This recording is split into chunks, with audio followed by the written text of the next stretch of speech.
weekend of big scores. Yeah, the other, just want to note as well, also is a high for penalties in a round since the Super League pod records began. 111 penalties were whistle was blown this weekend in Super League, which beats the previous, which was around about 104 or something from 2014. Okay, fair enough. And what impact, if any, has this weekend's performances had on the Super Brew and Dream Team situation? Well, in terms of our head-to-head predictions, I won with 3 out of 60 or 2 out of 6. Tim van der Merwe stays top of the Super Rooper with Dini Senior getting the yellow cap, the Nigerian machine, Dini Senior. Both people who we've never heard of and don't appear to listen to the show, but anyway, you retain the wooden spoon, so some consistency there. Congratulations. Yeah, for that. You're now out there on your own in the bottom, but I'm not far ahead of you, so don't worry. I know, I can't really come at you with stuff, but yeah, no, I feel like I got mugged off a little bit this week by everyone. Salford and Widnes. That would have done me some good, and it was a case of close. Yeah, I don't think it would have made much difference. I think most people would have picked me up a couple of points, but then I also had tipped Huddersfield by 6. So if that had come off, that would have done me some good as well. But no excuses. It's a long old season. I'm not even looking at the table until we've had about 10 weeks, and then we'll see where we are. I'll look at it for you. Cheers. Carl Hadfield's Is It Friday Yet leads the way in the Dream Team on 1,252 points. Stephen Bowie slips to second, and Tom Andrews is in third. Okay, fantastic. Right, let's take a look now at some results from elsewhere in the world of Rugby League.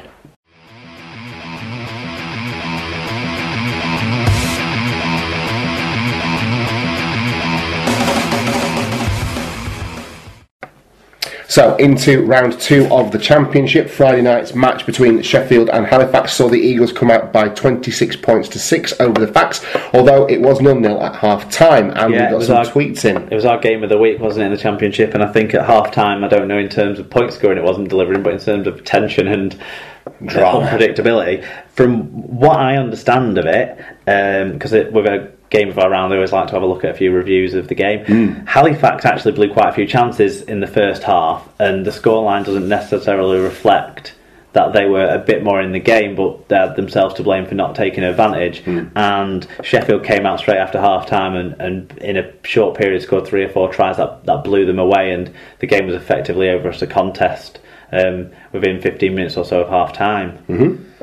So, Brian Davies got in touch with us. Now, I wonder if Brian took our advice and found himself with a spare few quid in his pocket on Friday night, because I've not known him go to... Brian is an absolute legend of going to random games. He goes to all the sorts of internationals you can think of, and he often goes to Championship games. And he pops up with Keithley sometimes, doesn't he, as well? That's true. Brian's a real Rugby League connoisseur, and should be respected for that. Heavyweight. We were referred to as heavyweights of Rugby League this week. Did you see? Who by?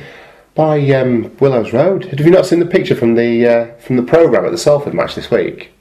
Oh, thanks for the mention. Yeah, we should probably bring this up a little bit more and just in a second, just very quickly thank Willows Road for our mention in the programme at Salford for the Salford St Helens game. Lots of talk about the different teams, and they get someone from Saints to contribute as well. And then at the back end, he talks about his favourite Rugby League podcasts. Obviously, he pays homage to the lads at Devils in the Detail first off, but then he talks about Super League pod. Tom and Mark, a Wigan and a Bradford fan, talk about Rugby League from all levels. One for the Rugby League heavyweight. Well, so it was that. Brian Davies is that. That was tremendous to read. So it was, and Brian Davies is certainly in that bracket. He said that it was 0-0 at half time, despite Facts bombing 3 almost certain tries.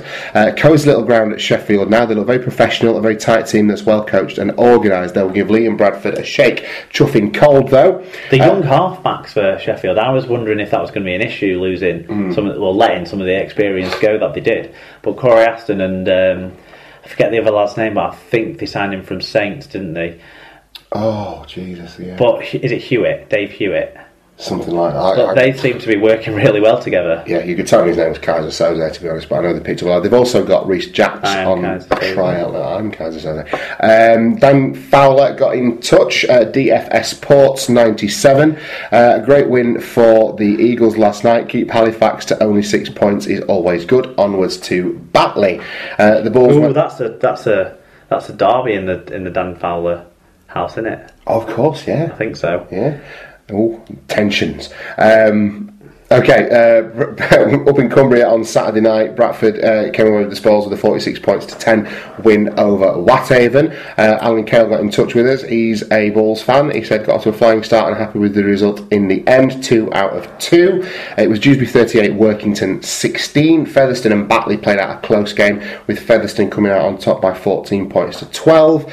Lee were 48 points to 18 winners over Oldham, and London were 38 points to 18 winners over Swinton. Which doesn't tell the full story, because Swinton were ahead, I think, 3 times in that game. Yes, they were. In the first half, but London, similar to what they did against Oldham the week before, ran away with things later on. That's it. We got some tweets in from our London friends. Henry Taylor, he said 2 wins out of 2 against 2 potential banana skins. Swinton and Oldham not expected to win.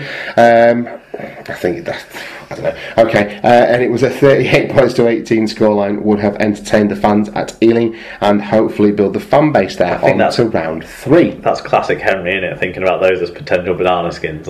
Come on, if you're losing those games, you don't deserve to be. Yeah, if you're a professional side losing to those 2, you should be smashing them up.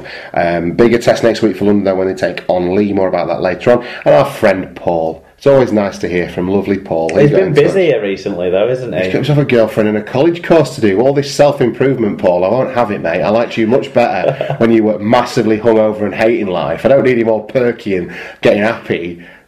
Can't think of anything worse. Okay. A happy Paul is a happy Mark. Happy Paul. Yeah, okay. Happy Paul. I'll see how he is when he comes up to Blackpool in the spring.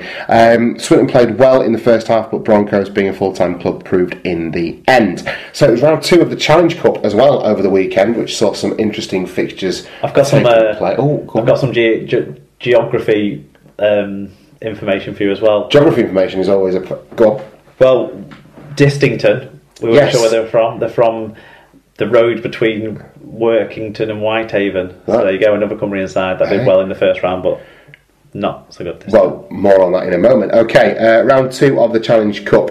Shawcross Sharks lost at home to Castleford Loch Lane by 6 points to 40. Hunslet Club Parkside got 18 points, but were just outdone by Westhall's 19. It was York Acorn 28, Distington 10, Hull Dockers 12, Featherstone Lions 14, Egremont Rangers 22 to Rochdale Mayfield's 26. Siddle were 18 points to 16 winners against Northumbria University. Kells beat Underbank Rangers by 42 points to 6, and the Wathbrow Hornets were 30 points to 4 winners over the Alton Raiders. So those teams progress into the 3rd round of the Cup. Another game joined by the League One side. That's correct, yes, so interesting to see that. The draw happens on Tuesday, so probably around about the time people will be settling down to listen to this will be just after, or just before the draw. And it will be live streamed on YouTube again as well if you want to take a look at it. It was quite good last time as well. John Keir and Mark Aston were the guests on it, and it was about 20 minutes in length. It was actually quite interesting. It's Lee Breers, isn't it, from Wrexham, where the Crusaders are looking for new owners. Yes, there you go. Okay. One more to tell you about. It was the NRL All-Stars game at the weekend, which saw the World All-Stars beat the Indigenous All-Stars by 12 points to 8. Did you catch much of this? It wasn't on Premier Sports, I don't think. It was it? I watched the first 60 minutes. Well, then I wasn't able to watch it, and I couldn't find it on the on-demand service, which was annoying. Right.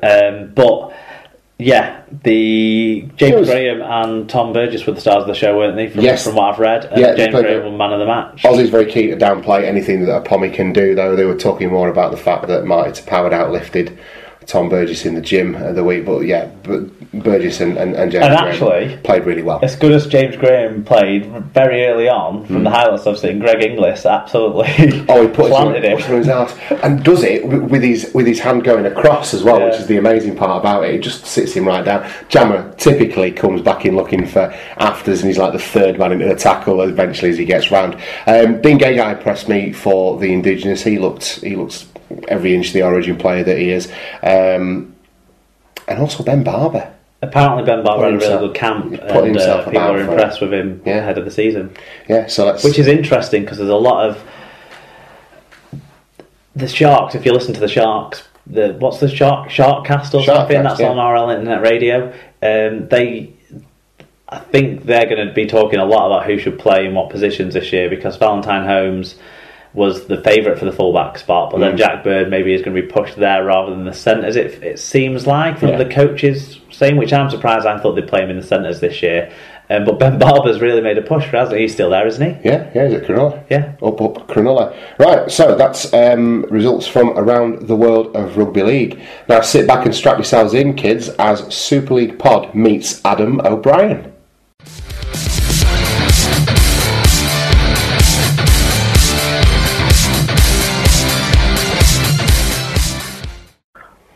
Okay, so we're joined on the line now by our first ever Super League pod guest. It's a bit of a thrill for me as a Bulls fan. I'm really excited to welcome along Bulls hooker Adam O'Brien. Adam, thank you so much for joining us. How are you?